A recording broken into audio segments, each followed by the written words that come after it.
इसरो ने कुछ देर पहले सुबह 10:42 पर श्रीहरिकोटा स्थित सतीश धवन स्पेस सेंटर से नए जमाने के नेविगेशन सैटेलाइट को लॉन्च किया। सुबह 10:42 पर यह सफलतापूर्वक लॉन्चिंग हुई। इस सैटेलाइट का नाम है NVS-01, जिसको GSLV F-12 रॉकेट के जरिए लॉन्च पैड 2 से छोड़ा गया। सुबह 10:42 पर यह सैटेलाइट 2016 में लॉन्च की गई। IRNS 1G सैटेलाइट को रिप्लेस करेगी। ये satellite IRNSS 1G satellite ISRO के regional navigation satellite system NAVIC की 7वीं सैटेलाइट है। 1999 में कारगिल वॉर के दौरान भारत सरकार ने घुसपैठ करने वाले पाकिस्तानी सैनिकों की पोजीशन जानने के लिए अमेरिका से काफी मदद मांगी थी। The nominal burn duration against its operation. The nominal burn duration against its operation. The nominal burn duration against its operation. The nominal burn duration against its operation.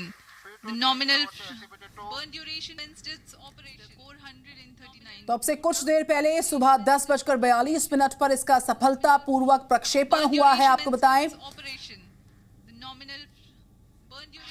GPS support, जी हां, America ने GPS support देने से जब मना किया था उसके बाद इसकी जरूरत बहुत बढ़ी और उसके बाद से ही भारत अपना नेविगेशन सैटेलाइट सिस्टम बनाने में जुट गया था। कार्यकाल लगभग 110 सेकंड का होगा। इसमें 4008 तो आसमान में इसरो की जो आत्मनिर्भर उड़ान है, ये जो उड़ान है इसकी तो बात हम करेंगे, लेकिन किस किस देश के पास सैटेलाइट ये मौजूद हैं उसके बारे में डिटेल से आइए समझते हैं और आपको भी समझाते हैं। भारत की बात करें, अमेरिका की बात करें, यूरोप की बात करें, रूस, देखिए जापान के पास QZSS सैटेलाइट है। ये अत्याधुनिक टेक्नोलॉजी है और भारत ने भी आज जो है इस टेक्नोलॉजी को लॉन्च की। अमेरिका के पास ये टेक्नोलॉजी मौजूद है गैलीलियो के नाम से। यूरोप के पास ये अत्याधुनिक टेक्नोलॉजी मौजूद है।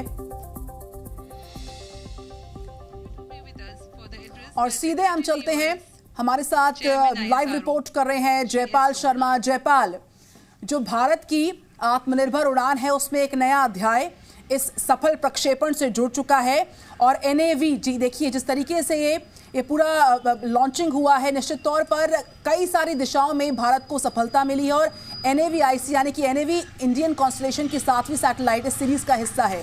इसके फायदे क्या क्या रहने वाले हैं? जी देखिए, जैसे हम जानते हैं कि इस वक्त हम भारत जो है अमृतकाल से गुजर रहा है और हम अमृतकाल मना रहे हैं, तो ये एक तरह से भारत की प्रगति का द्योतक है। एक तरह से देखें NVS-01 जो है, दरअसल ये एक तरह का, इसको GPS की तरह ये काम करता है। इसको नाविक भी कहा जाता है। हमारे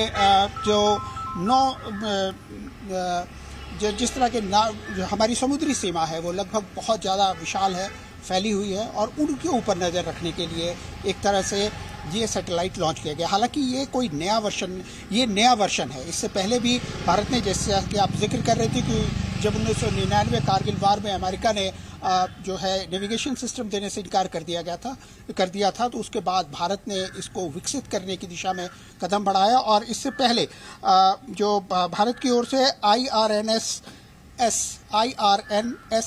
0A से लेकर के G तक की सीरीज, यानी पृथ्वी की अलग अलग कक्षाओं में 7 अलग अलग सैटेलाइट स्थापित किए गए थे, लेकिन उनका कार्यकाल अब समाप्त हो रहा है। और जैसा कि हम जानते हैं कि विज्ञान हमेशा प्रगति करता रहता है, उसमें हमेशा नई चीज़ें जुड़ती रहती हैं। तो ये जो INS-01 है, ये एक तरह से Z News।